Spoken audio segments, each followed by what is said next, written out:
In Cold Blood tells the story of the murder of 4 members of the Clutter family on a farm in Holcomb, a small town in Kansas.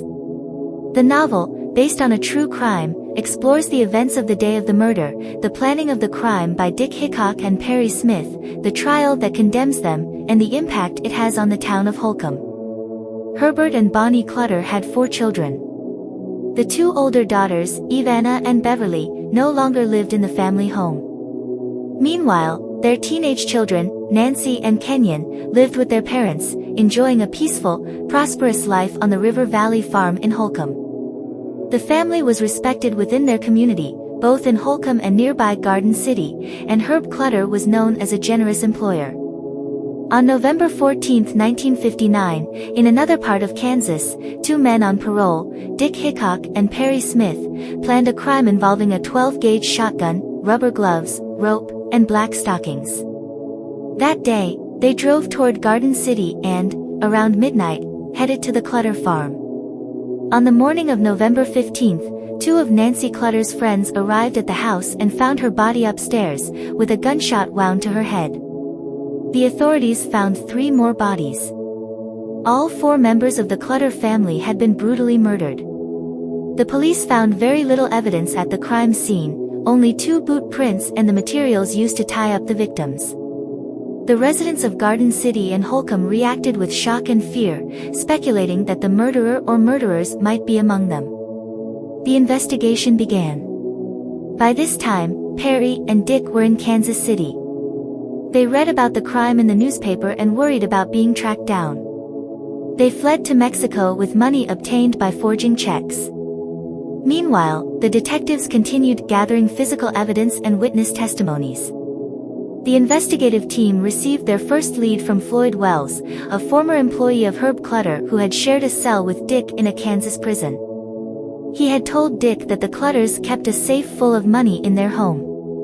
Meanwhile, the fugitives returned to the United States, hitchhiking and wandering across the countryside. The police tracked down the stolen car they were driving and captured them in Las Vegas 6 weeks after the murders. During interrogations, detectives gradually revealed that the 2 men were suspects in the quadruple homicide. Dick blamed Perry for all 4 murders. Later, on the way to Garden City, Perry recounted to one of the detectives the events of the night of the crime. According to Perry, their initial objective was to rob the Clutter family home after hearing from Floyd Wells that Herb kept $10,000 in a safe. Upon arrival, they found neither the safe nor valuables. Perry wanted to leave, but Dick insisted on staying. Perry tried to dissuade Dick from killing the Clutters, but, feeling frustrated and enraged, he grabbed a knife, overtaken by a sudden impulse, and slit Herb Clutter's throat. He then shot the remaining family members before they both fled the crime scene. The men were put on trial in Garden City. They underwent psychiatric evaluations, which showed signs of mental illness and emotional dysfunction. Perry was diagnosed with paranoid schizophrenia, while Dick had suffered brain damage from a car accident in his youth.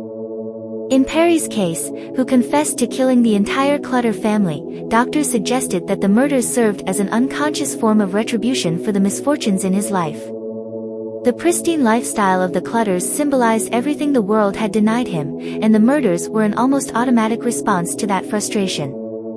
Despite these diagnoses, the court upheld the M. Natten rule, which did not consider the defendant's mental illness in the verdict. Dick and Perry were found guilty on 4 counts of first-degree murder and sentenced to death by hanging. They spent 5 years in prison, and despite numerous appeals, were executed on April 14, 1965, before a group of 20 witnesses. The last scene shows Detective Alvin Dewey, who led the investigation, visiting the cemetery where the Clutter family was buried, marveling at the persistence of life despite the aftermath of a horrific tragedy.